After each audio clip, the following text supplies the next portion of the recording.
la vida espiritual y los grados de oración. Sabemos entonces, de acuerdo con lo que ya venimos tratando en el programa, que es muy importante intentar ordenar la vida espiritual a la luz de la teología, es decir, del saber de Dios, para que no hagamos un pseudo misticismo de la vida, sino que nuestra vida de fe sea mística, entendiendo que esta, la mística, es una experiencia de unidad, de presencia y de comunión con Dios y con los hermanos. Esta experiencia de unidad, de presencia, es una experiencia ciertamente que brota de un corazón que sabe anonadarse cada día en la presencia de Dios. ¿Y quién se anonada? Como venimos tratando, las personas que entran en lo que, en términos generales, se llama el camino de la virtud. Y ese camino es un camino que tiene que ver con aquello que instalamos, ya que la virtud es siempre una disciplina.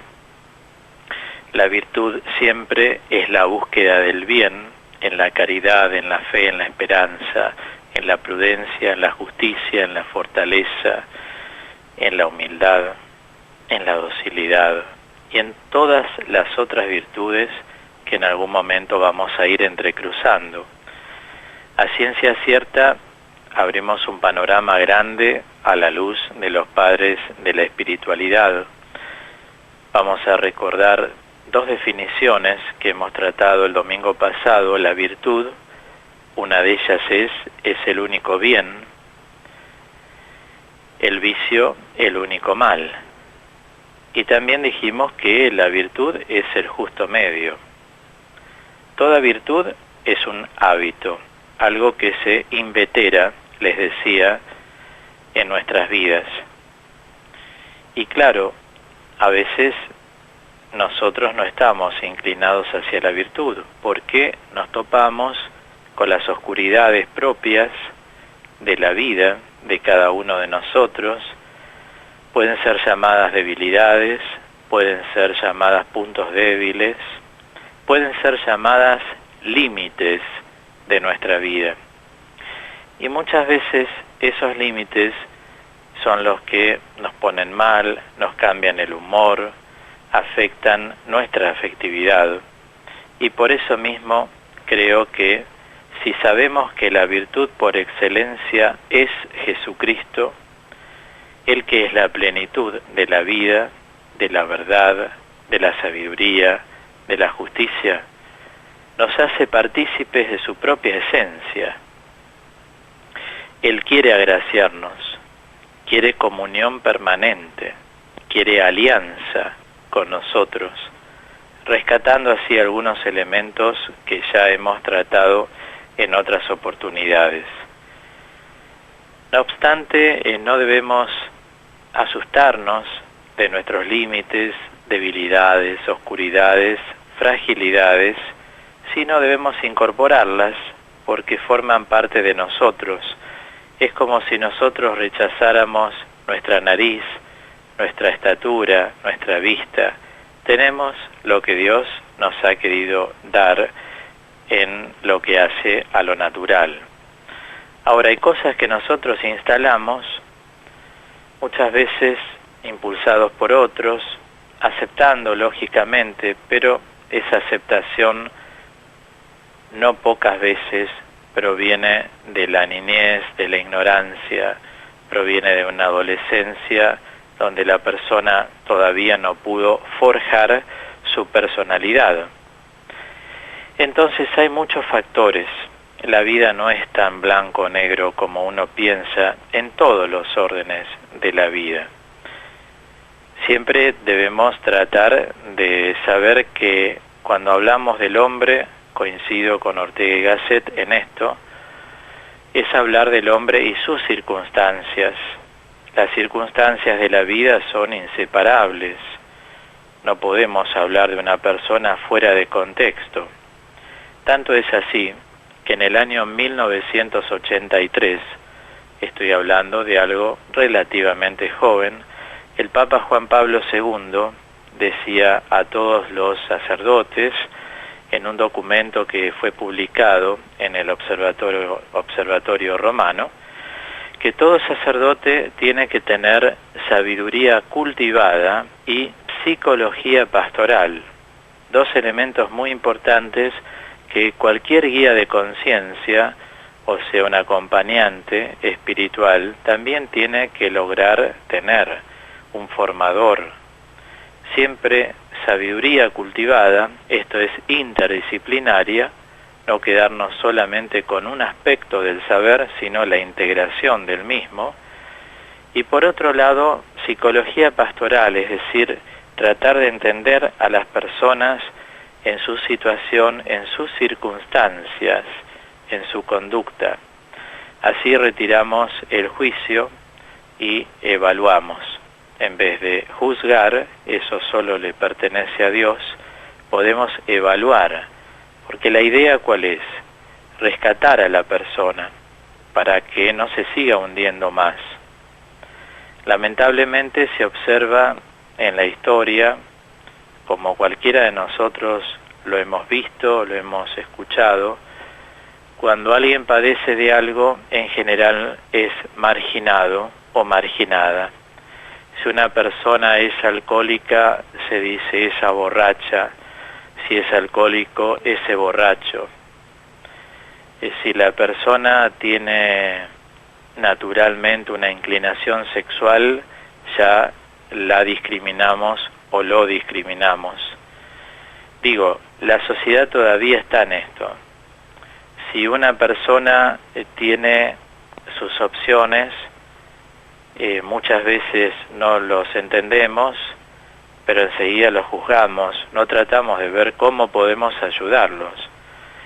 Es decir, siempre se da y volvemos a aquellas frases tan didácticas por parte de Epicteto, el filósofo romano del siglo II. Y me refiero a todo es según vos lo ves.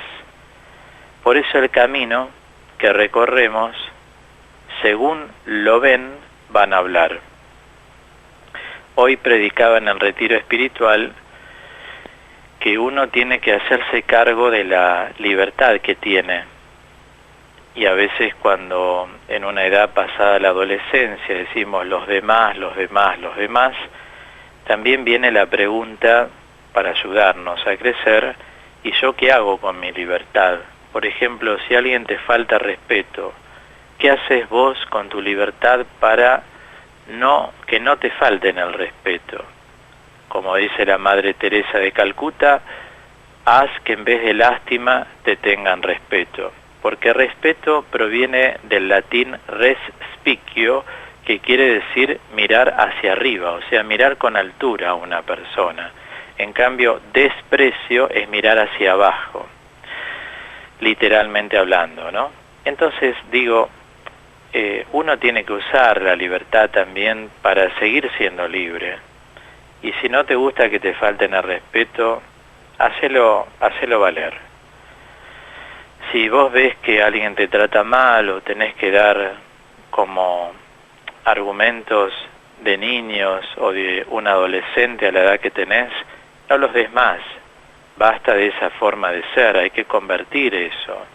Uno tiene que pensar como adulto, como sugiere San Pablo, sentir como adulto y actuar como adulto, porque la vida de uno es uno, y recordemos siempre que uno es cohacedor de su historia. O sea, la historia no es lo que la vida me puso en el camino, es lo que la vida aparentemente ofrece, no lo que me puso, y lo que yo agarro de la vida. Porque también entra en juego la libertad, qué es lo que yo elijo de la vida, cuáles son nuestras opciones. Hoy le decía a los hermanos en la casa de formación, un día tan lindo como hoy, domingo, todos pudimos haber salido a caminar a un parque, a tomar unos mates, a encontrarnos con gente. Es un modo de decir, ¿no? Distintas posibilidades sociales de las personas. Sin embargo, hicimos la opción de ir al retiro espiritual. Ustedes como yo, muchos de los que me están escuchando. O sea que uno prioriza la opción. Y ahí está el secreto. Cuando uno prioriza las opciones de Dios, entramos en el camino de la virtud. Porque hablar de una virtud es hablar de poco. Siempre se tiene como un tejido de virtudes, que en principio empiezan siendo actos calificativos de la persona. Por ejemplo, conocemos gente que es muy amable y tienen esa cualidad, siempre son amables. Parece que no les sucediera nada en la vida, sin embargo, a pesar de, siempre te muestran la sonrisa, o bien la escucha, les hablas y vos notás que esa persona te escucha, o bien su comprensión, esta persona me entiende en la vida, te da ya un atisbo de la virtud. Ahora, eso que uno llama ahora amabilidad, seguramente está entretejido con otras cosas más, tales como la gentileza, tales como la servicialidad, tales como la oración comprometida de la persona sobre vos. Es decir, ven que se entretejen las virtudes y por eso hablamos de estar en el camino de la virtud. Toda persona que está en el camino de la virtud no deja de tener oscuridades y sombras propias. Ciertamente forman parte constitutiva o constitutivas, en general en plural, de nuestra vida. Es decir, las concupiscencias que vienen a ser lo que ahora llamamos sombras, oscuridades, fragilidades, debilidades, las concupiscencias van a estar siempre, no quedan anuladas, pero sí disminuyen su poder en nosotros cuando, por gracia de Dios, también nosotros priorizamos nuestras opciones para estar en el camino de la virtud. Dicho de un modo más enfático, uno está en el camino de la virtud cuando prioriza las cosas de Dios. Hay que trasladarse, hay que moverse, como hacemos todos, para ir a estudiar, para ir a averiguar cosas, para hacer un trámite, para ir a un médico. Una persona se moviliza, va, opta por pedir un turno, por llegar, es decir, forma parte de lo normal. Pero el secreto del camino de la virtud justamente se da cuando la persona prioriza las opciones de Dios. O sea, en primer lugar, estas son las opciones que yo quiero para mi vida. Así nos damos cuenta que también podemos llegar a preguntarnos lícitamente, ¿es difícil o es fácil la vida virtuosa? Bueno, yo les quiero ofrecer un cambio de adjetivos. En vez de decir es difícil, podemos decir es compleja, y en vez de decir es fácil, es simple la vida virtuosa. Alguna vez les expliqué que la voluntad busca el bien conocido por el entendimiento. Siempre ese esfuerzo que la voluntad hace no es simple, porque la voluntad cada vez quiere más. Por ejemplo, cuando nosotros apreciamos a nuestros seres queridos en la vida, humanamente hablando, queremos estar con ellos. Nos da alegría verlos, nos da alegría nosotros, los argentinos, comer un asadito juntos, tomar algo. Y también nos pasa en las comunidades cristianas. Tenemos ganas de encontrarnos entre nosotros, de mirarnos, de saludarnos, de desearnos el shalom de Dios, la paz. Tenemos ganas de orar juntos, reunirnos, y decir qué bien estamos aquí, Señor, hay una necesidad en el camino de la virtud, hay una necesidad también de reunirse con los hermanos de comunidad. Me viene a la mente las palabras de Santa Teresa. Ella dice que las personas espirituales, o sea, las que están buscando a Dios, quiere decir, deben reunirse para hablar de Dios. Y nosotros, los cristianos, en nuestras comunidades, sentimos el deseo de reunirnos para la oración, que es algo muy de las primeras comunidades. Hoy se hace latente igual que ayer. Entonces, ¿la vida virtuosa es simple o compleja? En general es compleja, pero tampoco debemos asustarnos porque al ser temporales, nuestra vida espiritual se desarrolla también en las categorías de espacio y de tiempo. En cambio, Dios es atemporal, por eso es eterno, presente, continuo, porque en Dios no hay principio ni fin. Nosotros somos temporales y tenemos que manejar bien nuestros espacios y nuestros tiempos. En el programa del domingo anterior yo le cité al libro del Eclesiastés. Hay un tiempo para cada cosa en la vida, ¿no es cierto? Tiempos para reír, para bailar, para llorar, para divertirse, claro que sí. Pero llega un momento en la vida, cuando ya no tenemos más 20 años, que tenemos que saber, en los que tenemos que saber, hacer nuestras opciones por las cosas de Dios, porque Dios ya nos está acompañando en el resto de la vida. Saben, los padres espirituales reconocen que el camino de la virtud es un camino complejo, en el cual hay que fatigarse un poco, porque todo lo que queremos verdaderamente lo vamos haciendo con esfuerzo. Nosotros en nuestro lenguaje cotidiano del siglo XXI decimos que cuando tenemos experiencia de la cultura del esfuerzo y del trabajo, valoramos más todas las cosas, nuestros pequeños logros, desde tener un tiempo para poder descansar. A mí me sucede muchas veces con la vasta actividad que desarrollo durante cada día en la semana y administrar mis cosas. Siempre me gusta tener hecho con anterioridad todo. Cada encuentro de teoterapia pensado y armado, cada encuentro del seminario de espiritualidad, cada retiro espiritual, cada programa. Los días que yo ya tengo predicación de retiro como hoy, y sé que a la noche tengo el programa 2 horas 30 minutos, ya varios días antes ya tengo el programa totalmente armado. ¿Por qué? Porque uno está cuidando las cosas de Dios y para que en la complejidad de las cosas que manejamos también nos fatigamos, pero la fatiga no tiene que generar cansancio.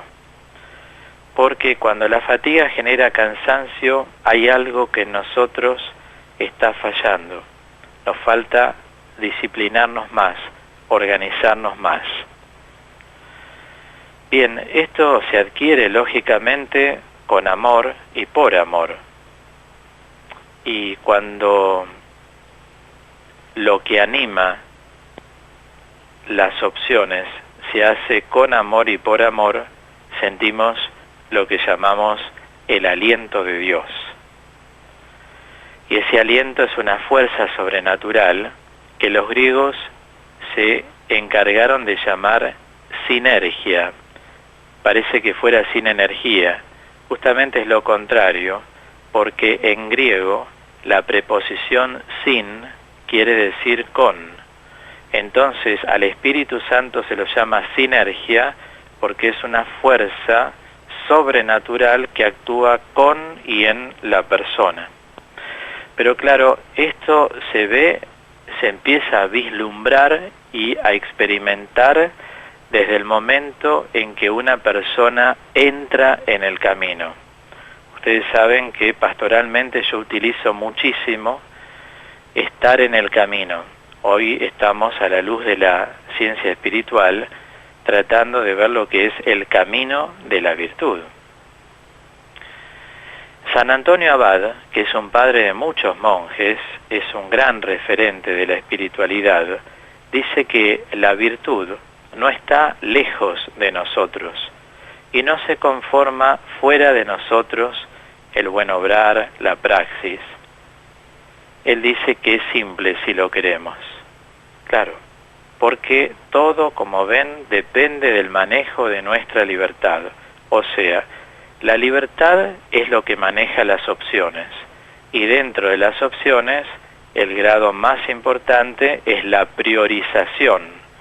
Entonces uno, desde la libertad, va priorizando qué opciones quiere en la vida. Tenemos que tratar de renunciar a la moral kantiana, el deber por el deber, cumplir con por cumplir con. Como dice San Pablo, el hombre no se salvará por cumplir la ley, sino por creer en Cristo Jesús. O sea, una cosa son nuestros deberes, pero otra cosa es que los deberes estén por encima de lo que Dios pide a cada uno. Fíjense el Señor. Dice la Escritura en el Evangelio que muy de madrugada Jesús se levantaba y se iba a la montaña. En realidad en Israel no son montañas, no imaginemos como las nuestras cuando vamos a Córdoba, a un lugar así. Son valles, todo es en valles, pero él se iba a la cima, o sea, alejado del ruido, para orar a solas con el Padre. Tenía una opción muy clara el Señor, la oración en el silencio, en la soledad. Nosotros también podemos levantarnos más temprano de las actividades que tenemos para iniciar el día con Dios, dándole gracias. Yo les exhorté a bajar la aplicación EPREX de la liturgia de las horas, donde ustedes pulsan laudes y ya tienen todo hecho. Ahí está todo lo que hay que rezar, porque está la oración directamente, no hay que ir a buscar a ningún lado. Digo, en este periodo de la posmodernidad usamos también una aplicación para las cosas de Dios. Entonces, ¿por qué damos a veces esa impresión de que el camino de la virtud es casi contradictorio al camino de cómo va el mundo? Es cuestión de organizarnos. Nosotros podemos ser virtuosos dentro del mundo, dando un carácter teocéntrico a las cosas que hacemos. O sea, que Dios se centralice en todas nuestras cosas. ¿Cómo Dios se centraliza en todas nuestras cosas? Centralizar en este sentido, de que Dios se haga presente en la vida afectiva de uno. Pedir a Dios que se haga presente en nuestro trabajo, en nuestra profesión, en nuestras amistades, en nuestros vínculos y en nuestro lazo con Él. ¿Cómo adquirimos este carácter teocéntrico? No es un acto mágico, es el buscador en busca de aquel que sacia la sed.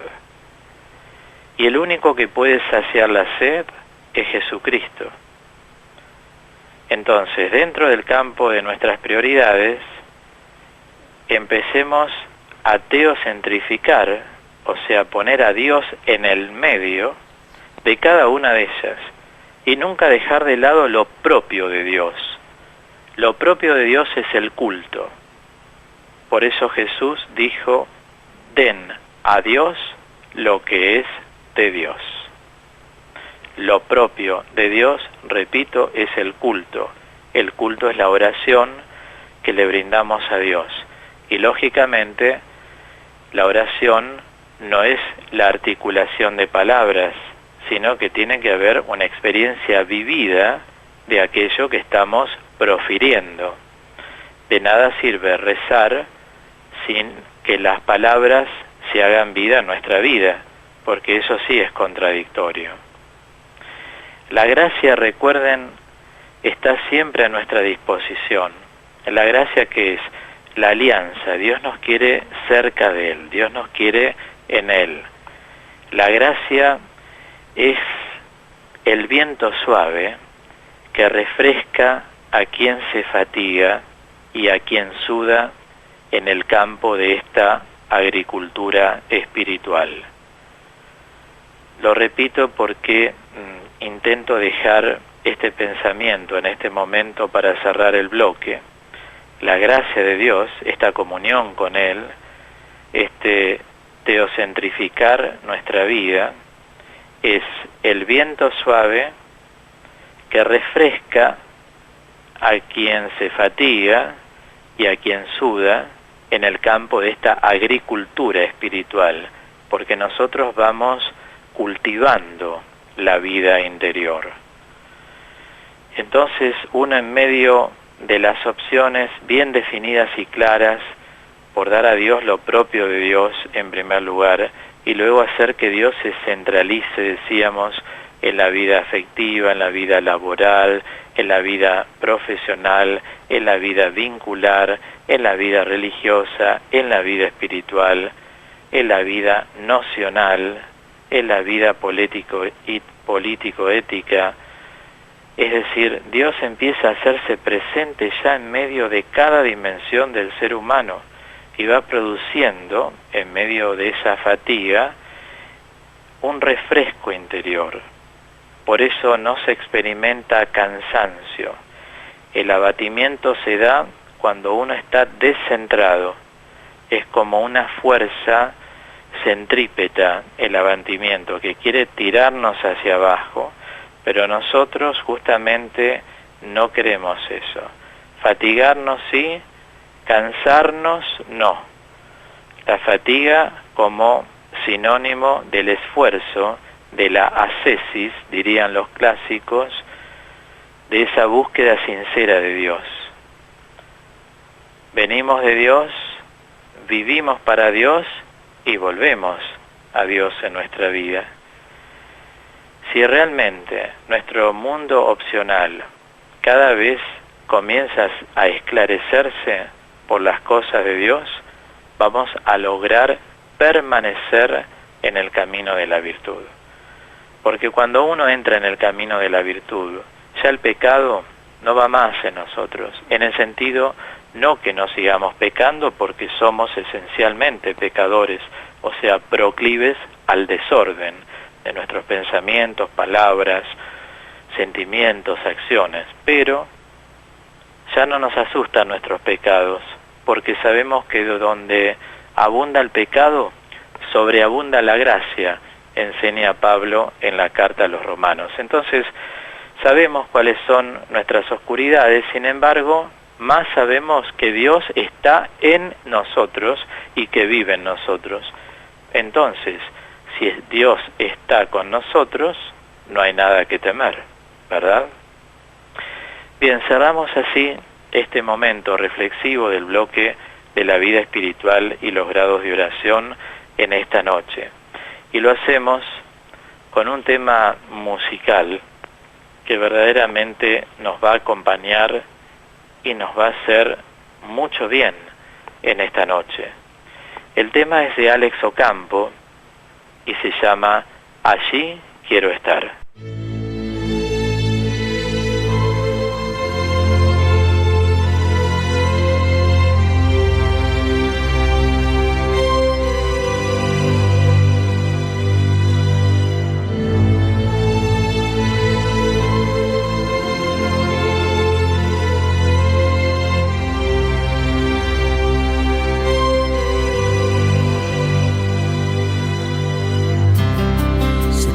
No puedo verte, mi tarea de terminar.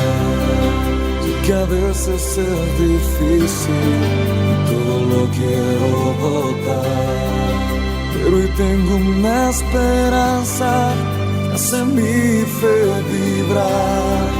Prometió regresar pronto, no me voy a encontrar.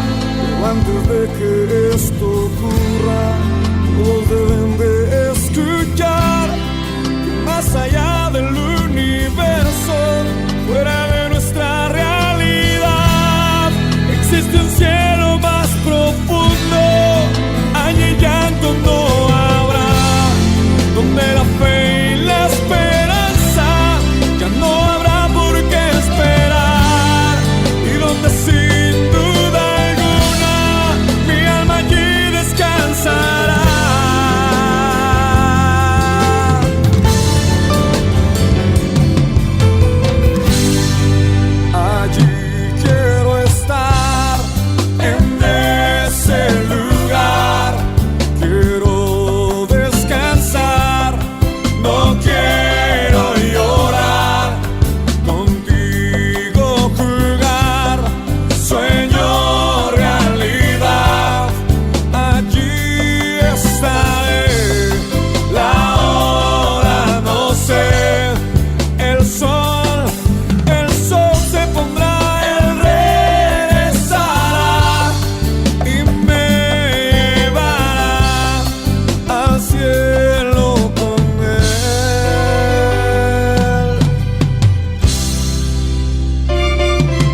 hace mi fe vibrar. Él prometió regresar pronto